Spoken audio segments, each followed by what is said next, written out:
AITAH for not wanting to pay $100,000 for my daughter's wedding. What do the groom's parents want? They said they would pay for everything, and now they want to split the bill.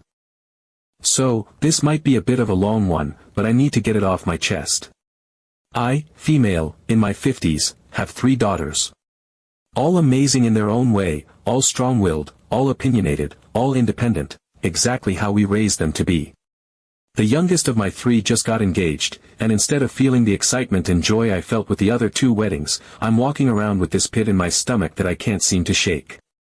I'm not even sure who I'm frustrated with anymore, the groom's family, the expectations, or myself.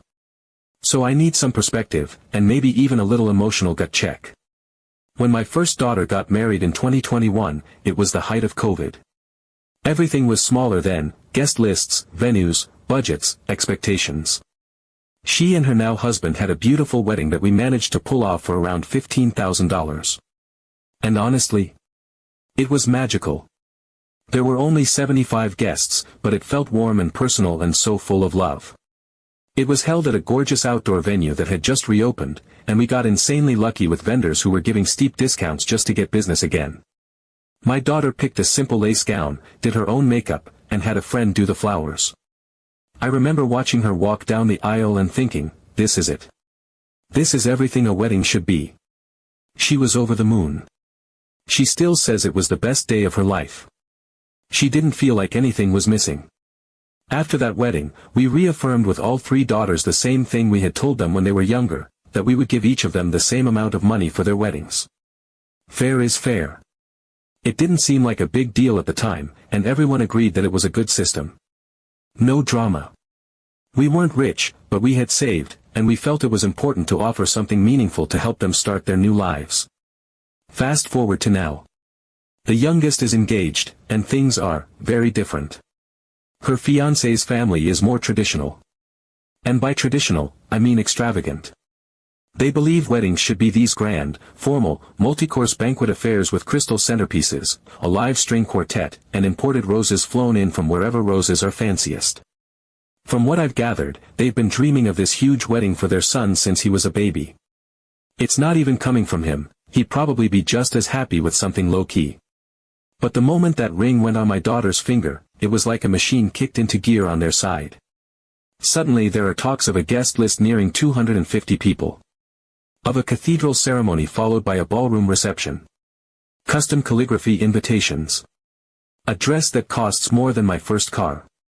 Champagne towers. A live band and a DJ. Late night bites. Luxury linens. A damn horse-drawn carriage. I wish I was joking. I tried to stay quiet at first. I smiled and nodded through the early planning talks, thinking maybe it was just the excitement talking. Maybe things would settle down once the logistics kicked in. But the further it goes, the more real it's all becoming. And with every vendor meeting and Pinterest board update, the more my stomach churns. Because here's the thing, I don't want this. I don't want to bankroll a wedding that feels more like a performance than a celebration. I don't want to pour tens of thousands of dollars into a day that's more about impressing people than about love. I don't want to go into debt or drain our savings just to keep up appearances for people I don't even know. When we sat down to talk numbers, I told my daughter the same thing I told her sisters. We had originally planned to give $15,000 each, but we understand times have changed, so we were willing to increase that to $25,000 to reflect inflation and rising costs. That's our number. That's what we can comfortably give without resentment or regret. She didn't fight us on it. In fact, she was surprisingly calm. She said, that's fine. They want the big wedding, they can pay for it. And by they, she meant the groom's parents. Apparently, they've already hinted at covering the difference to make the wedding of their dreams happen. But now here's where it gets messy. I still feel uneasy. On paper, everything seems resolved. We offered our contribution, she accepted it graciously, and the in-laws can take it from there. But I can't shake this feeling in my gut that something's off. I'm watching my daughter get swept up in this princess wedding fantasy that doesn't even feel like her. She's always been the chill one. The type to wear Converse to prom. The girl who once said she'd elope in the mountains or get married barefoot on the beach. Now she's picking out Swarovski-covered heels and letting a planner dictate the aesthetic. I worry she's trying to please people and losing herself in the process. I brought it up gently, very gently, and she insisted she's fine. She said she's happy. That she wants to make everyone feel included. That it's not a big deal because she doesn't have to pay for it. But that's where I struggle. Because it is a big deal. This is still her wedding. Her marriage. Her beginning. And I can't help but wonder, if the groom's parents are footing the bill, are they also buying influence? Are they going to start making more decisions? Pushing harder? Controlling the vibe? I already hear the subtle hints, the passive-aggressive comments, the, well, we are paying for it, energy slipping into the planning. And my daughter, sweet and peacekeeping as she is, just nods and goes along. The worst part? I feel like the bad guy. Like the frugal, uptight mother who's raining on everyone's parade because I won't open my wallet wider. I keep thinking, should I just suck it up? Should I match what the in-laws give to even the field? But then I remember how excited my first daughter was to use some of her wedding budget leftovers for a honeymoon, then to put a down payment on her house. That money mattered to her in a real way. It helped her start her life. That's what I would rather do now. I would rather give my youngest daughter the $25,000 and say, use it however you want. If that means spending it all on the wedding, fine. But if not, here's a chance to set yourself up for something more long-term. I just know that if I cave to pressure and contribute more toward a wedding I don't even believe in, I'll end up feeling bitter. And that's the last thing I want to feel when watching my baby girl walk down the aisle. But if I don't, will I seem cold? Will I be labeled as the unsupportive mother while the groom's parents play fairy godmother and win all the praise? I keep playing this over and over in my head, and no matter what angle I look at it from, I still feel stuck. And sad. And a little angry. I just want to feel the joy I felt with my first daughter's wedding, but instead I'm stressed and uncomfortable and second-guessing every decision. Am I being unfair for sticking to our original offer? Am I wrong to prioritize future stability over one day of spectacle? Am I being the bad guy in a story I didn't even want to be a character in? I'm just tired. And really hoping someone out there gets it. Update 1. A few weeks had passed since our budget talk, and for a brief moment, I actually felt a sense of calm. My husband and I had held firm on what we could contribute, $25,000, no more, no less.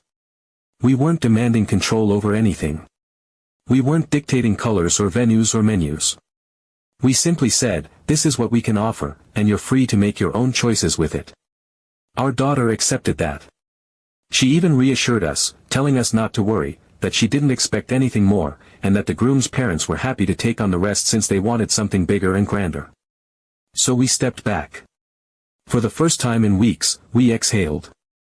I stopped overthinking every flower choice and every catering quote and started mentally preparing for the idea of just being guests at our daughter's wedding. That alone was hard for me to accept, not because I wanted control, but because I wanted to be emotionally invested in the day. But I told myself, this is adulthood. This is what letting go looks like. We give her what we can, we offer support when asked, and we trust her to steer the ship. Then came the night of the dinner. It was supposed to be a simple evening. Both families were getting together for the first real sit-down to talk logistics, finalize timelines, and begin the process of collaboration. I picked a neutral outfit, rehearsed being pleasant in the mirror, and even convinced myself that things might feel lighter once we all broke bread together. I kept telling myself that everyone involved wanted the same thing, for the couple to be happy. For the wedding to be beautiful. For this to mark the beginning of something joyous. The restaurant was one of those places with soft lighting and linen napkins, fancy but not too fancy. Our daughter and her fiancé were already seated when we arrived, smiling nervously like they were hoping this would be a turning point. Linda and her husband, both dressed as though they were attending a gala rather than a family dinner, arrived just a minute after us. We exchanged the obligatory pleasantries, complimented each other's outfits, and ordered drinks. The first half of the meal passed without drama. We talked about honeymoon ideas, shared old wedding stories, and even laughed a little. I started to let my guard down. Maybe this was the reset we all needed. Maybe, in the absence of planning pressure, we could just be two families looking forward to celebrating our children. Then came the toast. Linda raised her glass, and I noticed immediately that her smile didn't quite reach her eyes. She cleared her throat and began thanking everyone for being there, for supporting the couple, for being part of this beautiful journey. It all sounded sweet and diplomatic, until she slipped in the line that made my stomach drop. She said, in the smoothest tone imaginable, that she and her husband had reconsidered things. That after much discussion, they had come to the conclusion that it would be best, most fair, if both families shared the cost of the wedding equally. She said it like it was a gift. Like she was offering us some elevated, noble position. Like this was an act of generosity, not a bait-and-switch. The room fell completely silent. I looked at my daughter, whose smile faltered for just a second. She looked confused, almost dazed, like this was news to her too. The groom looked straight ahead like someone who just witnessed a car accident in slow motion. It was clear that this was not part of any prior discussion. He was caught off guard as much as we were. My husband put his fork down, always a sign that things are about to shift. I gently placed my napkin on my lap and tried to collect my thoughts before reacting. We had been crystal clear about our position. We were not against the wedding. We were not trying to scale down their vision. We simply were not in a financial position to bankroll a large-scale event. We had offered our $25,000, which we felt was not only reasonable but generous considering the original agreement years ago was $15,000. But Linda didn't stop there. She continued speaking, her voice as sweet as syrup and just as sticky. She began saying how it was only right that both families be equally invested in the beginning of this marriage. That it would feel strange to her if one family contributed so much more than the other. That it would feel, as she put it, uneven. And then came the not-so-subtle implication. She said that if we didn't want to be a full part of this big moment, then perhaps it would be best for us to simply step aside and not interfere. Interfere. That word hit me like a slap. I wasn't interfering. I was trying to respect their vision while staying within our means. I was trying to be supportive without being resentful. But to her, if we weren't willing to match their spending dollar for dollar, we weren't truly involved. We were being difficult. We were undermining this sacred day. I glanced at my daughter again, hoping to see some sign that she disagreed, that she would speak up. But she looked torn.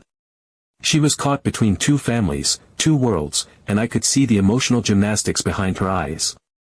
Her fiancé looked mortified. He muttered something to his mother, but it was too quiet to catch, and Linda didn't even flinch. My husband calmly but firmly repeated what we had said from the beginning, that we loved our daughter, supported this marriage, and had given what we could. That our contribution wasn't a reflection of how much we cared, but of what we could realistically afford. That we were not going to put ourselves into financial strain just to match someone else's expectations. He said it plainly, without heat, but with finality. Linda's smile tightened. She took a slow sip of her wine and nodded as if we had just insulted her in another language. Then she let out this little sigh, the kind that says, well, I tried, but with just enough judgment to make it sting. And then she said something about how some people just don't understand what it means to be part of a wedding. The rest of the dinner was a quiet, tense affair. We picked at our entrees. No one mentioned seating charts or flower arrangements or honeymoon flights. Even the couple stayed mostly silent, clearly realizing that this dinner had taken a turn no one wanted. The warmth from earlier had evaporated, replaced by something brittle and bitter. We said our goodbyes politely, because that's what adults do. But there were no hugs. No promises to follow up. No talk of next steps. Just a shared understanding that a line had been drawn, subtly, but undeniably. The dinner ended not with fireworks, but with a cold farewell. Update 2. I never thought I would hear this kind of sentence said with a straight face, much less from my own daughter. But there we were, sitting in a little local coffee shop on a chilly Saturday afternoon, the kind of place that serves oat milk in everything and plays soft acoustic covers of 90s pop songs. My daughter had invited me out, just to talk, which, in our family, usually meant something was brewing. She brought along a friend from college who was in town visiting, a bright, articulate young woman who had always struck me as thoughtful, albeit a bit idealistic. I assumed it would be a casual, catch-up conversation. I should have known better. At some point, after we'd all settled in with our overpriced lattes and awkward small talk, the conversation pivoted back to wedding planning, as it inevitably does these days. I could see it in my daughter's eyes before she even opened her mouth. The hesitation, the emotional exhaustion. She looked tired. Not physically tired, but the kind of bone-deep weariness that comes from too many opinions, too many decisions, and too much pressure coming from every direction. And then it happened. Out of nowhere, my daughter glanced over at me, then back at her friend, and said, in the calmest voice, "You know, my friend suggested an interesting approach. If he proposed to me, then logically he should pay for the wedding." I blinked. I looked over at her friend, who just nodded like she'd quoted some revolutionary feminist manifesto. I choked a little on my latte, trying not to literally spit it out. I felt like I had entered some alternate universe where TikTok had officially replaced centuries of social structure and common sense. The thing is, I knew where the idea came from. I've heard the murmurings. The cute little hot takes that go viral for being bold and unconventional, usually written by people who haven't paid a real bill in their life. These posts get shared around with hashtags and applause emojis, gaining momentum until they sound like gospel. And suddenly, we're in a world where proposing equals financial obligation, where weddings become some kind of pay-to-play contract, and where logic is twisted into convenience. But then I looked at my daughter again, and I realized she wasn't joking. She looked serious. Not self-righteous, not smug, just emotionally worn out. She explained that she had been feeling pulled in two completely opposite directions. On one side, her fiancé's parents were pushing for this big, opulent wedding that checked all their boxes. On the other, she had us, her own parents, trying to stay supportive while holding firm on what we could realistically offer. And in the middle was her, a woman who just wanted to get married without becoming collateral damage in a battle of expectations. She said that the idea of whoever proposes, pays, gave her a kind of strange moral clarity. A way to mentally detach from the storm. If he proposed, then he and his family should own the process. Handle the bills. Make the decisions. She felt like that gave her a kind of ethical permission to back away, to stop trying to juggle everyone's feelings, to stop trying to appease both families while draining herself in the process. I didn't know what to say. On the one hand, it sounded childish. A tidy solution to a messy problem, drawn with a crayon where ink was needed. Weddings aren't transactions. They aren't debts to be collected or redistributed based on who got down on one knee. On the other hand, I could feel the truth underneath her logic. She wasn't trying to be clever. She was just tired. Deeply tired. She wanted peace. She wanted to walk down the aisle without feeling like she was tiptoeing across a minefield of family resentment and financial guilt. She was tired of being the bridge between two families who could barely sit through dinner together without tension simmering just below the surface. She was tired of planning a wedding that no longer even felt like her own. She was tired of making decisions only to be overruled or guilt-tripped or undermined. She was tired of the unspoken scoreboard that seemed to be keeping track of who gave what, who said what, who did what. I looked at her and saw a girl who used to dream of a small wedding by the water. Who once told me she'd be happy with just a dress, a sunset, and someone who loved her. And now she was here, trying to rationalize a way to opt out of her own wedding because it had become too much to carry. I didn't argue. I didn't lecture her. I just sat there, nodding slowly, letting it sink in. Because I got it. I really did. It wasn't about the money. It never really was. It was about power. About identity. About emotional bandwidth. About how easily weddings become less about love and more about performance. And how quickly that performance can drain even the strongest people. Her friend said something about modern relationships and how the old rules don't apply anymore. I half listened, distracted by the image of my daughter sitting at a wedding she didn't want, paid for by people who would take it as permission to make it theirs. I thought about the difference between stepping back and being pushed out. Between letting go and being excluded. I realized then that my daughter wasn't trying to get out of anything, she was trying to protect herself. To create distance from a situation that was spinning out of control. And while I didn't fully agree with her logic, I couldn't blame her for wanting out of the tug-of-war. Still, I knew I had to say something eventually. Not then and there, but soon. Because weddings aren't just about money. They never were. They're about joining two lives, yes, but they're also about standing up for yourself. About deciding what kind of foundation you want your marriage to be built on. About learning how to make space for your own voice in the noise of everyone else's opinions. About figuring out how to say no, when no is the only thing that keeps you whole. And this was a moment she would remember. Not the flower arrangements. Not the playlist. Not the signature cocktails. But this, how she navigated conflict, how she asserted herself, how she claimed her own wedding without being swallowed by it. I paid for the lattes and we walked out into the crisp afternoon air. Nothing was solved. But something had shifted. A recognition, at least, that this was bigger than decor and dresses.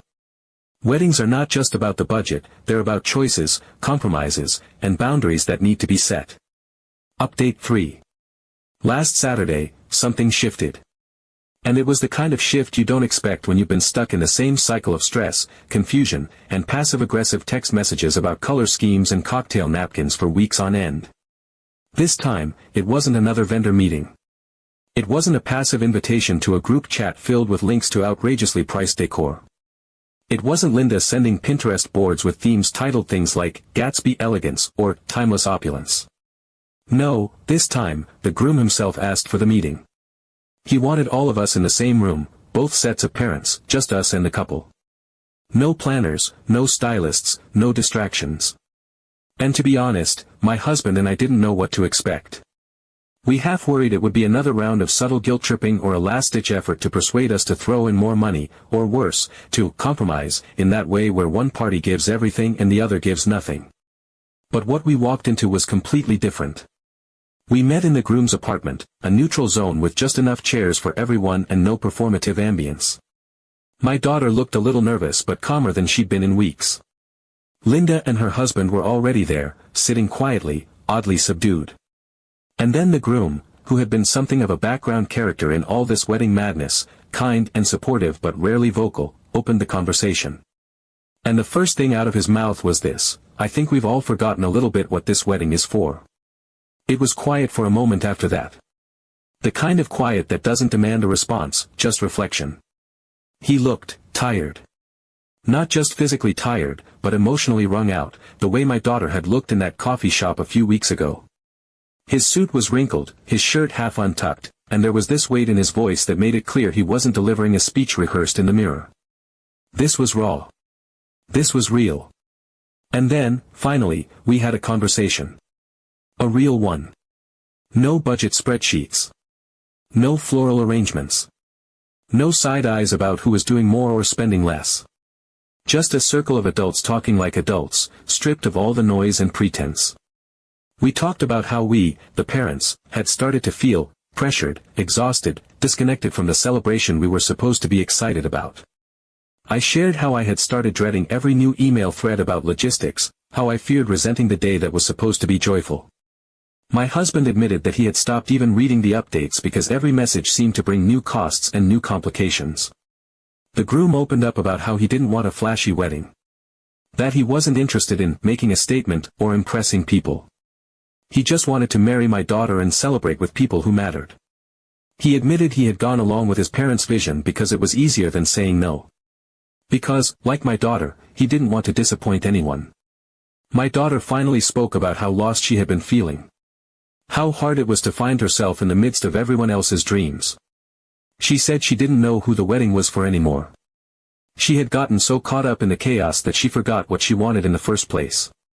She said that for a while, it didn't even feel like her own wedding anymore, it felt like a public production starring her as a guest. We circled back to the original idea, the one that seemed so simple in hindsight: if someone wants something expensive, they can pay for it. And that goes for everyone. Not just us. Not just the bride. If the groom's parents wanted a grand celebration, then the financial responsibility should match the ambition. And then something remarkable happened. Linda, who had been quiet for most of the meeting, spoke up. And not in the passive-aggressive, performative way I had come to expect. She didn't sigh dramatically or lace her words in condescension.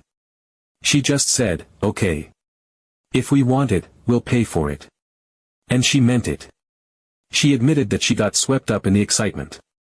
That she wanted to create a celebration for her son that reflected how important the moment was for her. She said she hadn't realized how much pressure she had been putting on everyone else. That her intentions were good, but the outcome was starting to hurt the people she loved. And she didn't want that. For the first time since this engagement began, we were all on the same page. So, here's where we are now. The wedding will happen. And yes, it will still be big. But not big by pressure or default or guilt. Big by agreement. Big because the people who want it big are stepping up to make it happen on their own terms, with their own means. We are sticking with our $25,000 contribution, just as we planned. Nothing more. No resentment. No compromise that asks us to go beyond what we can or should give. And my daughter? She's coming back to herself. She's no longer ghosting her own wedding. She's starting to enjoy the process again, not the guest list or the menu tastings, but the real things.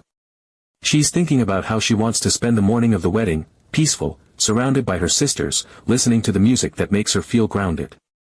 She's picking her vows carefully, not just pulling them from some Pinterest template. She's asking us about family traditions we might want to include. She's asking herself what will make her feel present that day, not just beautiful. And I, for the first time in a long time, feel hopeful again. I can picture that day now. I can picture her walking down the aisle and meaning it. Not just smiling for the cameras, but feeling every moment. And I'll be there, watching, knowing that we didn't fold, that we didn't lose ourselves in the storm. We held the line, we stayed kind, and we helped guide our daughter to a stronger, healthier version of herself. Because this isn't just about a wedding. This is about how two people begin their life together. How they learn to speak up, to compromise, to listen. How they build boundaries without shame, and how they invite others in without giving away too much of themselves. And for us, as parents, it's about teaching that lesson by example. After all, it will be her day. And our boundaries are also a gift. Because we are teaching her what a healthy start in adult life looks like.